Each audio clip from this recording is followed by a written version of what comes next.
नमस्कार, मैं हूं चंदन भारद्वाज और आप देख रहे हैं वर्ल्ड 360।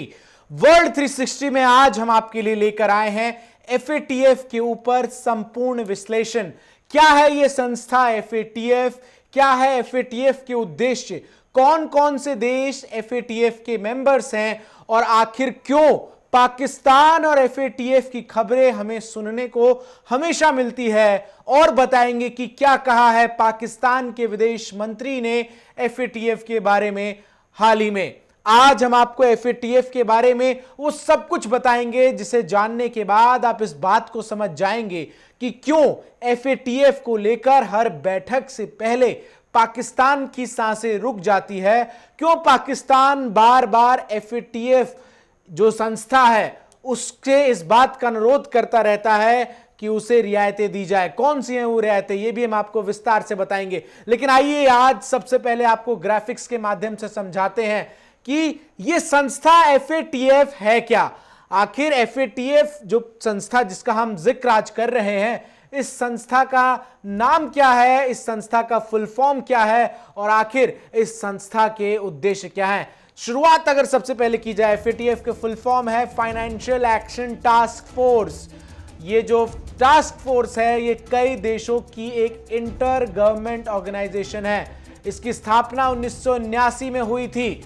1979 में एफएटीएफ की स्थापना हुई। एफएटीएफ एक तरह से पॉलिसी मेकिंग बॉडी है और दुनिया भर के देशों के लिए फंड को लेकर कई नियम बनाने के लिए इस संस्था की जिम्मेदारी जो है तय की गई है। दुनिया भर के कई देशों के लिए फंड को लेकर नियम बनाने की जिम्मेदारी इस संस्था की तय की गई है। इस संस्था ने टेरर फंडिंग, टेरर फाइनेंसिंग और मनी लॉन्ड्रिंग के खिलाफ स्टैंडर्ड बना रखा है, जिसके आधार पर इसके अधीन आने वाले देश काम करते हैं। इसका मुख्यालय पेरिस स्थित आर्थिक सहयोग विकास संगठन के दफ्तर में है। तो ये संस्था एफएटीएफ नाम से जाहिर है फाइनेंशियल एक्शन टास्क फोर्स। अब आइए आपको बताते हैं एफएटीएफ संस्था के उद्देश्य क्या हैं। आखिर क्या उद्देश्य है इस संस्था के। 1979 में इसकी स्थापना के बाद से इसका उद्देश्य किस प्रकार से रहा है, कैसे समय दर समय इसके उद्देश्य के पैमानों में एक व्यापक हमने बढ़ाव भी देखा है और किस तरीके से ये पूरा संस्था जो है वो अपने उद्देश्यों की पूर्ति को लेकर काम भी करता हुआ नजर आता है। तो यदि नजर डाले तो इसका उद्देश्य जो है सबसे पहले वो है मनी लॉन्ड्रिंग, आतंकवादी वित्त पोषण जैसे खतरों से निपटना और अंतर्राष्ट्रीय वित्तीय प्रणाली की अखंडता के लिए अन्य कानूनी, विनियामक और परिचालन उपायों को प्रभावी तौर से बढ़ावा देना। यानी साफ तौर पर एफएटीएफ का जो उद्देश्य है वो ये सुनिश्चित करना है, अगर इसे आसान भाषा में कहें, कि विश्व के जो भी तमाम देश हैं वो देश साफ तौर पर किसी भी तरीके से किसी ऐसी घटना में संलिप्त ना हो जो कि आतंकवादियों को पोषित करने का काम करती हो। एफएटीएफ की सिफारिशों को वर्ष 1990 में पहली बार लागू किया गया था। उसके बाद 1996, 2001, 2003 और 2012 में एफएटीएफ की सिफारिशों को संशोधित किया गया ताकि यह सुनिश्चित किया जा सके कि ये प्रासंगिक रहें और इनके उद्देश्य जो है वो व्यापक बने रहें। अब आइए जरा आपको बताते हैं कि इस संस्था के वर्तमान में कितने सदस्य हैं। चूंकि बड़ी संस्था है इसलिए वर्तमान में इसके सदस्यों की संख्या भी तकरीबन जो है 39 के आसपास है। इसमें 37 देश जो हैं वो परमानेंट मेंबर्स के तौर पर हैं और 2 रीजनल ऑर्गेनाइजेशन हैं। भारत की बात की जाए तो साल 2010 से भारत एफएटीएफ का सदस्य है। विश्व की सभी बड़ी आर्थिक शक्तियां अगर हम कह लें, जिसमें अमेरिका हो, यूनाइटेड स्टेट्स हो, फ्रांस हो, यूरोपीय देश हो, ये तमाम जो देश हैं वो इस एफएटीएफ संस्था के हिस्से के तौर पर जो है जाने जाते हैं। अब आइए आपको बताते हैं कि बतौर संस्था एफएटीएफ का काम क्या है, आखिर क्या लक्ष्य है एफएटीएफ का, क्या काम ये संस्था जो FATF financial action task force है वो करती है। तो इसके कामों में एफएटीएफ कई देशों पर मनी लॉन्ड्रिंग और टेरर फंडिंग से हो रहे फंड जनरेशन पर नजर रखता है और उसको लेकर कई नियम भी बनाता है। सीधे शब्दों में कहें तो एफएटीएफ का कई देशों में आ रहे फंड पर नजर रखना काम है। पहले तो इसका काम मनी लॉन्ड्रिंग तक सीमित था, लेकिन 2001 में इसमें टेरर फाइनेंसिंग को भी जोड़ा गया। टेरर फाइनेंसिंग का मतलब क्या है कि जब कोई देश आतंकी संगठनों को पनाह देकर या आतंकी गतिविधियों को बढ़ावा देते हुए आर्थिक मजबूत करता है तो उसे टेरर फंडिंग या फिर टेरर फाइनेंसिंग कहते हैं। इसके साथ ही FATF को ग्रे लिस्ट और ब्लैक लिस्ट, इन दो लिस्टों के लिए भी पूरी दुनिया में जाना जाता है। तो बतौर संस्था FATF के जो प्रमुख काम हैं वो हमने आपको बताए। आपने अक्सर FATF से जुड़ी खबरों को सुनते हुए ये सुना होगा कि संस्था ने ग्रे और ब्लैक लिस्ट जारी की है। इस संस्था ने इस देश को ग्रे में, इस देश को ब्लैक लिस्ट में रखा है। आखिर क्या है ये ग्रे और ब्लैक लिस्ट का खेल, अब जरा ये हम आपको समझाते हैं। दरअसल ग्रे लिस्ट और ब्लैक लिस्ट ये दो ऐसे लिस्ट है जो बतौर संस्था FATF जारी करता है। और ग्रे लिस्ट में जिस देश पर यह संदेह होता है कि वह ऐसी कार्रवाई नहीं कर रहा है जिससे आतंकवादी संगठनों को मिलने वाले वित्त पोषण जो हैं वो बाधित हो, तथा जो भी देश हैं वो अपने यहां AML-CTF यानी anti money laundering combating the financing of terrorism व्यवस्था को पूरी तरह नियंत्रण नहीं कर पाए हैं, किंतु वो इसे नियंत्रित करने हेतु किसी कार्य योजना के प्रति प्रतिबद्ध हैं, उन देशों को ग्रे लिस्ट में जाता है। आसान भाषा में वो देश जिनके ऊपर इस बात का संदेह है कि ये देश आतंकवादियों के वित्त पोषण में मददगार हैं, लेकिन वो देश साथ ही साथ अपनी इस चीज को सुधारने के लिए प्रतिबद्ध हैं, उन देशों को ग्रे लिस्ट में रखा जाता है। पाकिस्तान भी FATF की इसी ग्रे लिस्ट का हिस्सा है। अब आइए आपको बताते हैं ब्लैक लिस्ट क्या है। दरअसल ब्लैक लिस्ट को अगर हम समझे तो ब्लैक लिस्ट में FATF की ये वो लिस्ट है जिससे ये साबित हो जाएगा कि ये लिस्ट उस समय निकाली जाती है जब ये साबित हो जाएगा कि कोई भी देश आतंकी संगठनों की फंडिंग जो हो रही है उसको रोकने के लिए कार्रवाई जो जरूरी है वो नहीं कर रहा है, तो उस देश का नाम ब्लैक लिस्ट में शामिल कर दिया जाता है। ग्रे लिस्ट और ब्लैक लिस्ट ये दो लिस्ट जो है FATF की तरफ से जारी किए जाते हैं। हमने आपको ग्रे और ब्लैक लिस्ट के बारे में बताया। आइए अब आपको उस स्थिति के बारे में बताते हैं जब कोई देश इस संस्था द्वारा ब्लैक लिस्ट में डाल दिया जाता है। क्या होते हैं ब्लैक लिस्ट होने के परिणाम, आखिर किस तरीके से कोई भी देश जो है वो ये नहीं चाहता है कि FATF द्वारा उसे ब्लैक लिस्ट में डाला जाए। क्यों, उसके कारण आइए हम आपको बताते हैं। सबसे पहला कारण यह है कि यदि किसी देश को ब्लैक लिस्ट में डाल दिया जाता है, अब दरअसल पाकिस्तान ग्रे लिस्ट में क्यों है ये भी जरा हम आपको पहले बता देते हैं। पाकिस्तान जो है वर्ष 2012 से ग्रे लिस्ट में है और इस तकरीबन 1268 प्रतिबंधित समितियों द्वारा प्रतिबंधित समूहों को लेकर पाकिस्तान को साफ तौर पर काम करना था। इस वर्ष फरवरी में हुए FATF की बैठक में पाकिस्तान को बताया गया कि FATF से ग्रे लिस्ट से बाहर आने की उनकी सभी सीमा समाप्त हो चुकी है। साफ तौर पर प्रतिबंधित संस्थाओं को वित्तीय मदद पहुंचाने का आरोप पाकिस्तान पर है, जिसके लिए पाकिस्तान FATF की ग्रे लिस्ट में है। साथ ही साथ आतंकवादियों के ऊपर कठोर कार्रवाई करने में असमर्थ रहा है पाकिस्तान अब तक। हालांकि उसने FATF की इन तमाम कार्रवाइयों के बाद से आतंकवादियों पर काम जरूर किया है दुनिया को दिखाने के लिए, लेकिन FATF ने पाकिस्तान को 27 बिंदुओं पर काम करने को कहा था। इन 27 में से पाकिस्तान ने 26 बिंदुओं पर तो काम किया है, लेकिन FATF का कहना है कि पाकिस्तान को भी काम करने की और जरूरत है। जरा आपको सुनवाते हैं कि पाकिस्तान के FATF की इस जो अंतिम बैठक हुई उसमें भी पाकिस्तान जो है वो साफ तौर पर ग्रे लिस्ट में ही बना रहा। इसके बाद FATF के अध्यक्ष का क्या कुछ कहना है, जरा इस बाइट में आप सुनिए।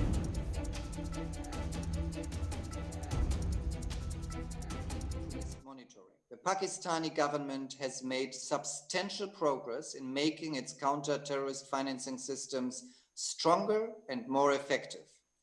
It has largely addressed 26 out of 27 items on the action plan it first committed to in June 2018. That action plan focused on terrorist financing issues. However, one key action item still needs to be completed, which concerns the investigation and prosecution of senior leaders and commanders of UN-designated terror groups. In addition to this, a separate process has been taking place over the past few years. Back in 2019, the FATF's regional partner, the APG, the Asia Pacific Group, identified a number of serious issues during its assessment of Pakistan's entire anti-money laundering and counter-terrorist financing system. Since then, Pakistan has made improvements. These include clear efforts to raise awareness in the private sector to Pakistan's money laundering risks and to develop and use financial intelligence to build cases. However, Pakistan is still failing to effectively implement the global FATF standards across a number of areas. This means the risks of money laundering remain high, which in turn can fuel corruption and organized crime. That is why the FATF has worked with the Pakistani government to agree on areas that still need to be improved as part of a new action plan that largely focuses on. तो आपने सुना साफ तौर पर FATF के जो अध्यक्ष हैं उन्होंने किस तरीके से कहा कि पाकिस्तान ने 26 बिंदुओं पर तो काम किया है लेकिन एक बिंदु पर और करना है और इसलिए उसे अभी भी ग्रे लिस्ट में बनाया हुआ गया। संजीव श्रीवास्तव मेरे साथ, जाने माने फॉरेन एक्सपर्ट, आज की मेरी इस चर्चा में जुड़ चुके हैं हमारे साथ। संजीव श्रीवास्तव जी, बहुत बहुत शुक्रिया आपका हमारे साथ जुड़ने के लिए। संजीव श्रीवास्तव जी, आज वर्ल्ड 360 में हम एफएटीएफ का विश्लेषण कर रहे हैं।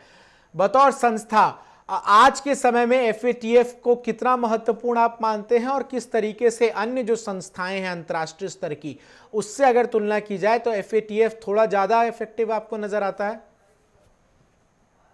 जी धन्यवाद चंदन जी। देखिए, एफएटीएफ बहुत ही महत्वपूर्ण संस्था बन गई है जहां तक money laundering, anti money laundering और टेरर फाइनेंसिंग को रोकने का जहां तक प्रश्न आता है।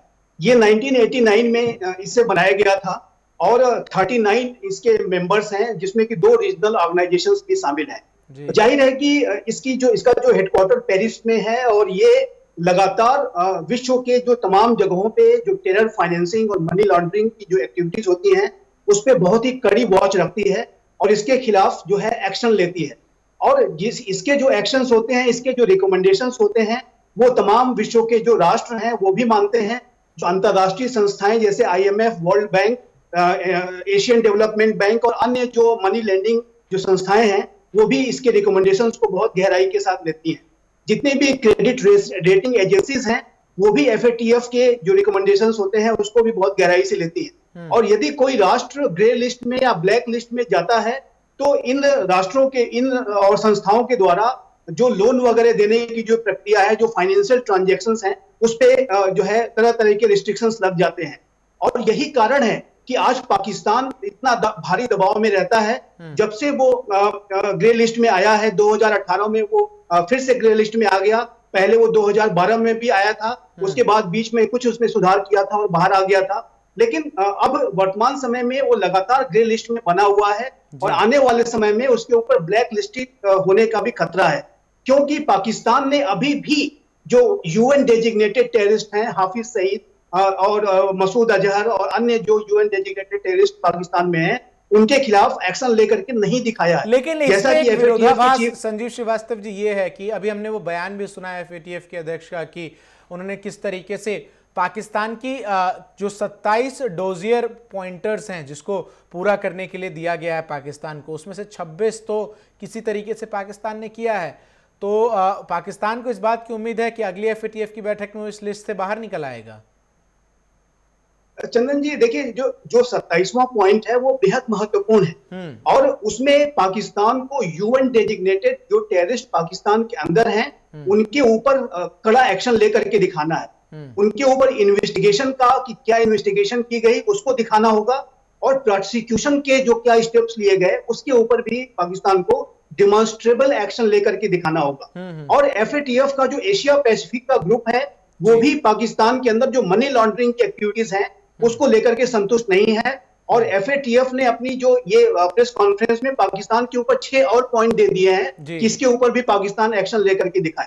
तो मुझे लगता है चंदन जी कि पाकिस्तान के द्वारा एफएटीएफ की ग्रे लिस्टिंग से बाहर आना एक कठिन कार्य होगा, क्योंकि पाकिस्तान आज भी आतंकवाद का सहारा ले रहा है, आज भी वो दिखावे की कार्रवाई कर रहा है। आप देखिए तो एफएटीएफ की मीटिंग जब चल रही थी उसी समय पाकिस्तान के अंदर हाफिज सईद के घर के सामने एक बम ब्लास्ट होता है और इस बात की पूरी आशंका है कि ये जो बम ब्लास्ट की घटना है ये पाकिस्तान की एजेंसी के द्वारा स्वयं कराई गई थी ताकि एफएटीएफ की आंखों में धूल झोंका जा सके। ठीक है, आपने बड़ी महत्वपूर्ण बिंदु का जिक्र किया है। इसी पर हम एक रिपोर्ट जरा दर्शकों को दिखाते हैं कि कैसे पाकिस्तान के विदेश मंत्री शाह महमूद कुरैशी ने अब जो घटना जिसका जिक्र संजीव श्रीवास्तव ने किया, हाफिज सईद के घर के बाहर हमला, उसको लेकर भारत की सरकार पर आरोप लगाया है और एफएटीएफ से कहा है कि वो ऐसी चीजों को लेकर दोहरे मापदंड न अपनाए। क्या है पूरा मामला, जरा इस रिपोर्ट से समझिए और फिर संजीव श्रीवास्तव के पास में चलता हूं।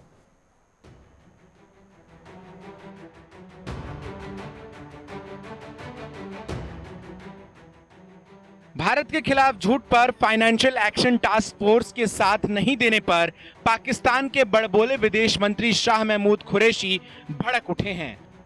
लश्कर आतंकी हाफिज सईद के घर के पास हुए विस्फोट के बहाने कुरैशी ने आरोप लगाया कि भारत पाकिस्तान में आतंकवाद को बढ़ावा दे रहा है। उन्होंने इस बात पर निराशा जताई कि अंतर्राष्ट्रीय समुदाय भारत के खिलाफ पाकिस्तानी चिंताओं पर ध्यान नहीं दे रहा है। कुरैशी ने कहा कि अगर समय से अंतर्राष्ट्रीय समुदाय ने ध्यान दिया होता तो लाहौर में जौहर टाउन इलाके में विस्फोट नहीं होता। पाकिस्तानी विदेश मंत्री ने दावा किया कि इस विस्फोट के पीछे भारतीय खुफिया एजेंसी रॉ के हाथ होने के स्पष्ट साक्ष्य हैं। कुरैशी ने कहा कि आतंक फैलाने के स्पष्ट साक्ष्य को देखते हुए एफएटीएफ की यह ड्यूटी है कि वो भारत से पूछे कि वह क्यों पाकिस्तान में आतंकवादी गतिविधियों में मदद कर रहा है। कुरैशी ने कहा, यदि एफएटीएफ भारत को इसके लिए नहीं कहता तो उसका दोहरा मानदंड दर्शाता है। पाकिस्तान को इस दोहरे मानदंड के खिलाफ एक आपत्ति जताने का अधिकार है। उन्होंने कहा कि लाहौर विस्फोट के मुद्दे को वह अंतर्राष्ट्रीय स्तर पर उठाएगा। दरअसल आतंकवाद को बढ़ावा देने के कारण ही एफएटीएफ ने पाकिस्तान को ग्रे लिस्ट में डाल रखा है। पाकिस्तान इससे कर्ज नहीं ले पा रहा और परेशान है। इससे पहले पाकिस्तान के राष्ट्रीय सुरक्षा सलाहकार मोईद यूसुफ ने रविवार को आरोप लगाया था कि मुंबई आतंकी हमले के मास्टरमाइंड और प्रतिबंधित जमात उद दावा के सरगना हाफिज सईद के घर के बाहर एक शक्तिशाली बम विस्फोट के पीछे एक भारतीय नागरिक का हाथ था। यह विस्फोट पिछले महीने हुआ था। लाहौर के जौहर टाउन में board of revenue housing society में स्थित सईद के घर के बाहर 23 जून को कार के जरिए बम विस्फोट किया गया था, जिसमें 3 लोगों की मौत हुई थी और 24 अन्य जख्मी हुए थे। किसी भी संगठन ने हमले की जिम्मेदारी नहीं ली है। एनएसए यूसुफ ने दावा किया कि हमले का मास्टरमाइंड एक भारतीय नागरिक है जिसका एक खुफिया एजेंसी से संबंध है। उन्होंने कहा, इन आतंकवादियों के पास से बरामद किए गए इलेक्ट्रॉनिक उपकरण फॉरेंसिक विश्लेषण के जरिए हमने मुख्य मास्टरमाइंड और इस आतंकवाद। तो आपने सुना किस तरीके से एफएटीएफ के लेकर भी पाकिस्तान, संजीव श्रीवास्तव जी आपने इसका जिक्र किया इसलिए हमने ये रिपोर्ट दिखाई। अब पाकिस्तान का कहना है कि एफएटीएफ जैसी संस्था को जिस तरीके से एक आतंकवादी के घर के बाहर विस्फोट हुआ है उसमें भारत के हाथ को लेकर कितना बड़बोड़ा बयान है ये, और इसको लेकर साफ तौर पर एक तरीके से वो चिड़चिड़ाहट दिख रही है पाकिस्तान की, जो लगातार अपने प्रयासों के बावजूद ग्रे लिस्ट से नहीं निकल पा रहा है। जी, ये पाकिस्तान की चिड़चिड़ाहट है, बौखलाहट है, उसका फ्रस्ट्रेशन है। सच्चाई तो ये है चंदन जी कि पाकिस्तान इस तरीके से बम ब्लास्ट को करा करके वो एफएटीएफ की आंखों में धूल झोंकने की कोशिश कर रहा था, अपने आप को विक्टिम के तौर पे एफएटीएफ के सामने पेश करने की कोशिश कर रहा था। लेकिन एफएटीएफ के सामने उसकी ये जो चाल है वो नाकाम हो गई। और उसके बाद अब पाकिस्तान की आवाम, जो पाकिस्तान की सरकार की आलोचना उसकी आवाम भी कर रही है कि ये पाकिस्तान की सरकार एफएटीएफ की ग्रे लिस्टिंग से बाहर आने में विफल रही है। तो अपनी आवाम का ध्यान डाइवर्ट करने के लिए अब वो ये जो हमला है उसका जो आरोप है वो भारत पे वो मत दे रहे हैं। पाकिस्तान के हुक्मरान यही काम करते हैं कि अपनी विफलताओं से अपनी जनता का ध्यान डाइवर्ट करने के लिए, इंटरनेशनल कम्युनिटी का ध्यान डाइवर्ट करने के लिए वो भारत विरोध का सहारा लेते हैं। जब अपने मोर्चे पे वो विफल हो जाते हैं, अपनी साजिशों में विफल हो जाते हैं, तो वो भारत के ऊपर सारा आरोप एक और बड़ा इंपॉर्टेंट क्वेश्चन ताकि अपने आप को बचाया जा सके। बार बार हर बैठक से पहले भारत में इस बात को कयास लगते हैं कि इस बार शायद पाकिस्तान ग्रे लिस्ट से ब्लैक लिस्ट में चला जाए, लेकिन अगर पाकिस्तान ग्रे से ब्लैक में नहीं जा पा रहा है तो इसके बीच का जो दीवार है वो क्या चीन है? क्या चीन का जो सपोर्ट है उसके कारण एफएटीएफ जो संस्था है वो पाकिस्तान को ब्लैक लिस्ट में नहीं डाल रही है?